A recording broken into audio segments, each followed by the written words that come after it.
Welcome to Curious Sex Ed by Sex Ed Files and Sex Ed with DB. We're real sex educators answering even realer anonymous sex ed questions.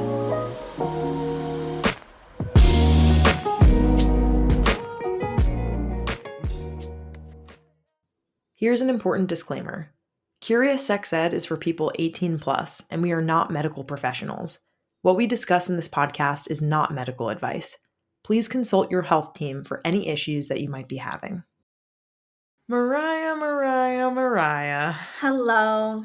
Hello again for our third episode. I'm so excited to see you again today. I'm excited to see you. It's a great day. It's a great day. Listeners, this show has been something that Mariah and I are just so excited about because people are writing in a ton of questions. They want to know what's going on, and we're here and we've done the research and the writing to answer them. Yes. Yes, we have, indeed. And I'm just so excited because I feel like what better day than Friday for these episodes to come out right before a weekend where we're answering people's real anonymous sex ed questions and getting them hopefully good answers. Yeah.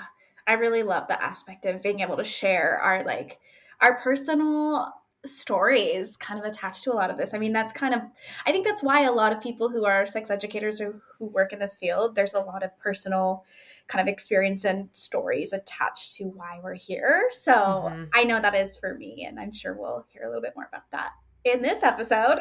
Yeah, what are we talking about? Yeah, today we're going to talk about sex and religion. That's kind of like the overarching theme.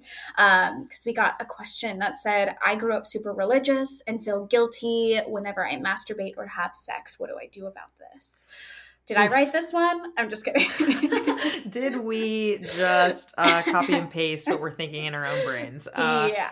It's a common one, right? And I think that, like, from what I've heard from you about this kind of thing, like, it very much relates. And I think, like, you're and this person, you both are not alone. This is a very unfortunately common feeling and question that we get. Even before we got this question in our question box, like, I've definitely gotten a lot of DMs over the years, specifically around guilt, shame, religion, like those kinds of, that's like the trifecta of usually like what it comes with.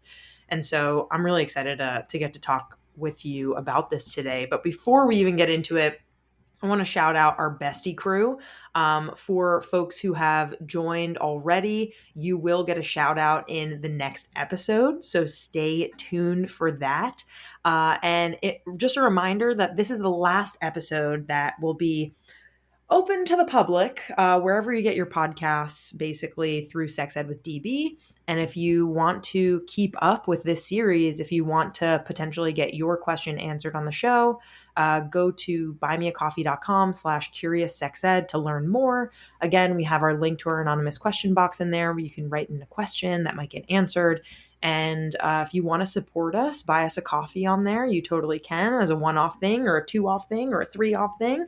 But if you want to join our bestie crew and gain access to this content exclusively on Buy Me a Coffee, again, check us out there at buymeacoffee.com/CuriousSexEd. Now we're going to get into our stories and what our backgrounds really are and what our religious experiences were and are to this day. And I guess I'll kind of briefly start out by sharing we are different religions. I am Jewish. And I kind of didn't really like grow up with like anything in mind in particular relating Judaism to sex or to guilt. Like that never really came out for me where someone or a rabbi or there was messaging for me growing up as a child that said, we as Jews don't do this. Like, I think, in fact, there's an argument to say, like,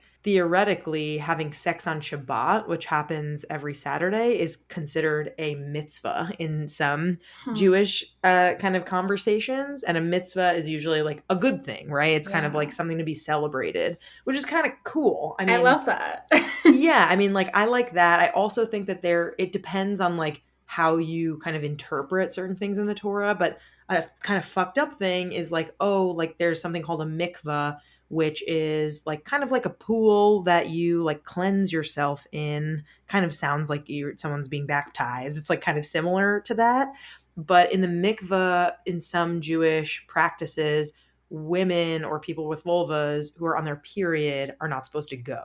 So I think like there's something bad, in my opinion, about Yeah, like the yeah. stigma around that. I don't really know like beyond that why that is. I'm sure if I chatted with a rabbi or someone who really studied the Torah, maybe they would have some more insight. But just off the bat, that doesn't feel very good to hear. It feels Yeah. exclusive. It feels not good. And so the one story though that I do want to share that I've told before on other podcasts and that I kind of mentioned in the first season mostly of Sex Ed with DB, and I'll tell an abridged version, but it does kind of have to do with religion and with Judaism, and with my experience teaching English in Israel. And so the reason really why I started with this podcast was a really kind of wild experience that I had while teaching abroad in Israel. And my teaching cohort went to like a really religious community for a day for a field trip. Okay. And this community was kind of like Orthodox Jews, which arguably is like one of the kind of most religious groups of Jewish people. They have a lot of rules. For people who don't know, typically Orthodox Jews have many children. They often, some of them don't use birth control or like don't talk about that. Some Orthodox Jews like really study the Torah. Some and many have like full-time jobs and they are integrated into society. But there are some communities like this community that we visited that are very insular and very isolated from other people. And what that can really look like is like no access to the internet or no Mm, access to books and like, yeah. which is bad, very bad. Yeah. Anywhere where they're suppressing knowledge and like not really allowing people to gain access for themselves, in my opinion, is bad. And so, long story short, this main rabbi in this community was kind of showing my teaching cohort around and talking about their traditions and their experiences there, their temple, their customs. And he kind of mentions offhand during his presentation that he has 5 daughters. And when each of them reach the age of 18, they're married off by the matchmaker and they don't learn about Hmm. sex until their wedding night when they have it for the first time. And that they just kind of pray as a community that like they get pregnant that night. Oh. Eh, oh, Oh. okay. And so I was like 21 at the time. So obviously there was a huge power imbalance between me and this man who was standing before us, who's one of the leaders of this community. And I was one of the only ones who kind of like raised my hand and kind of challenged him in the moment. It was like, I kind of like spurted off saying like a Yeah. bunch of shit. I was kind of like, what if they don't want that? Or like, what about if they're not ready to be moms? Or what about their consent? Or I don't remember. Like it happened very fast. And I was Yeah. like Asking the very, important yes, questions. I was very physically like hot and overwhelmed. Yeah. And he just kind of like waved at me, like kind of did this gesture of like, you don't matter, basically, Oh my and was gosh. like, this is how it goes here. And then we just continued the conversation. I mean, I do think after I brought that up, there was some kind of conversation around it, but I just want to bring that up to say that, like, even though my personal experience with Judaism hasn't been like fraught with sadness and like suppression and like lack of education and access when it comes to sex ed, like clearly these 5 women are Yeah. experiencing that, and many other women in these extreme religious communities, and none, like even just if they're in everyday public school, like this is the kind of stuff that shows up across the country no matter what community you're in. And so that's kind of my experience as a Jew, and Yeah. just kind of wanted to share, like ultimately as a Jew, I do feel like empowered in my like sexual kind of identity and in my relationship, and have never felt like, oh, I need to wait till marriage to have sex. That was never something that came up. Yeah. But it's very complicated. And so I wanted to start with that story. Yeah. I love that. This is my first time learning this about you. Thank you for sharing that. Of That's course. so interesting. It's like you have a whole other life teaching English, and I know. That was right after college. that's so cool. Yeah. Yeah, I feel like a lot of people might have. I mean, when we talk about religion, like we really can't use these like blanket statements and experiences. I have a tendency to sometimes do that, I think, because It's hard. yeah, I'm still relearning. I'm still kind of like figuring my shit out. But yeah, it is complicated. I feel like a lot of people who grow up in maybe a specific culture or with a specific religion, um, there's always going to come a time where people are maybe challenging someone, asking themselves questions, or at least hopefully, like you get to that place. It's important. Um, yeah, I grew up Christian. That's kind of like my background, and there was a lot of sexual shame and Mm, guilt because of purity culture, which is essentially like this understanding sex as something that is sacred between a man and a woman and only really allowed with the permission of God and marriage. And so, with that being like the ultimate goal, there's a lot of discomfort and shame and disconnection when you're living your life and you have a human body and you feel like you don't really own it, like it doesn't really belong to you because it's only going to be used for this one thing. That's kind of like how I can describe it. That's kind of how it felt. Otherwise, you'd be sinning, you'd be impure, you'd be doing something bad. So, of course, like pleasure was never mentioned or a part of my experience growing up as something that I could do or enjoy, anything like that. It's yeah. like I think we also had like weird names for body parts, like all these little things kind of contribute to this pressure. Shame. Yeah. Yeah, shame and pressure that people face in terms of this like purity culture thing. Like I don't know, we called our private parts like pee pee and quee quee. Now that I Oh, think about them, I'm like, what are these words? like what's going on here? Yeah. Like, where did this Yeah, come from? like what even is that? How do you even spell that? Right. Yeah. um, Because parents aren't taught to do it either, right? Like, yep. I feel like obviously like there's no excuses. Like they could have kind of broken the cycle, and there are some parents who really do this super well, and our parents I'm sure like did what they thought was best for us, right? And like Yeah. whether they did or didn't talk about certain things. And so I really think that it's important for us to kind of give our like elders and parents and aunts and uncles and whoever kind of was in the picture for us a little bit of grace, Totally. and at the same time like just expect a little more from people now that we know kind of what's going on. Yeah. Yeah. I feel like the older I get, the more I feel that for sure. Um, 'Cause it's hard. It's really, really hard. I know, like, especially for my parents. They had what, 4 or 5 kids? I don't even know. Like, it's just so many freaking kids at my age now. Like, I'm almost 30 and they're raising a whole ass family. So I Right. definitely have grace in that sense. Um, Totally. I think what is the most kind of difficult is kind of growing up and having to relearn all of this stuff and kind of become, I don't know, kind of free from this feeling of being trapped by strict rules and expectations and Mm, like minimization of pain in the Christian church, aka just pray about it, it'll be fine, just go to God, or like, so there mm, wasn't really room for expressiveness, emotions, pleasure, any of that. So right. yeah, I think when like thinking about this question, that guilt is very real. Like it's that's kind of a hard thing to, I think, reckon with when you maybe hold certain values and beliefs, or that's maybe all you know, and how can you feel, I don't know, like sexually liberated if that's what you want.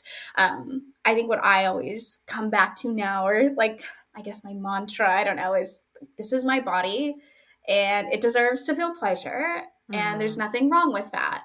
um, I want to cry. That's like so, it's so simple, but it's just like a really healing sentence. And I like the way you mhm. said it. It's a mantra, right? Like it needs to be repeated and really internalized. And it's really similar to, I imagine, how some folks, including myself, feel around body image. Like we're Yeah. constantly taught that we are ugly. The media is telling us we need to buy something to fix ourselves. And like, what would happen if we worked really hard And again, it's not this easy, but this is one simple part of it, to look in the mirror and just say what you love about yourself and like really think to yourself, like, this is my body. I deserve happiness. I deserve Mm-hmm. pleasure. And there's nothing wrong with that. Like, that's Yep. really, it's a powerful thing. Yeah. Yeah. I agree. And you also deserve to know everything about your body. That's like, Mm, your period doesn't need to be hidden, or, like, you deserve to know the names of your body parts. yes. Like, all of that. Totally. And so when it comes to like, actual tactics or like figuring out how we can actively work to do what this person is asking, right? Which is like, how do Mm-hmm. we combat the shame and guilt when it comes to pleasure and sex that might have, come from religion, or it can, come from other places too. And I think that it's equally as applicable. Yeah. I always think it's helpful to just kind of like anytime we're talking about sex, any of these questions, it really comes down to like explore and evaluate your values and what you want. What do you personally believe? What do you want for yourself? I think like understanding your own values and beliefs can really help you have a deeper and maybe more nuanced understanding of your sexuality, your identity, your pleasure, your relationships, and of course, like the extra support in life is really necessary. We always kind of refer back to get support from someone you trust, because like that's a big part of this. Is the first step is kind of evaluating what you want, and then having people in your life who can support you to get to that place. Absolutely. Yeah. And like, we've mentioned this on a previous episode about porn addiction, but if you're someone who really, really enjoys the relationship that you have with your mental health therapist, or you want to explore sex therapy, or, different ways that you can kind of discuss some of these things with someone who is a professional, like, we really encourage you to figure out who that might be for you, because there's a whole relationship to explore with your own body and with yourself and the way that you view yourself and your pleasure. And sometimes it's really helpful to be guided by somebody who's a professional in that work. Totally. Yeah.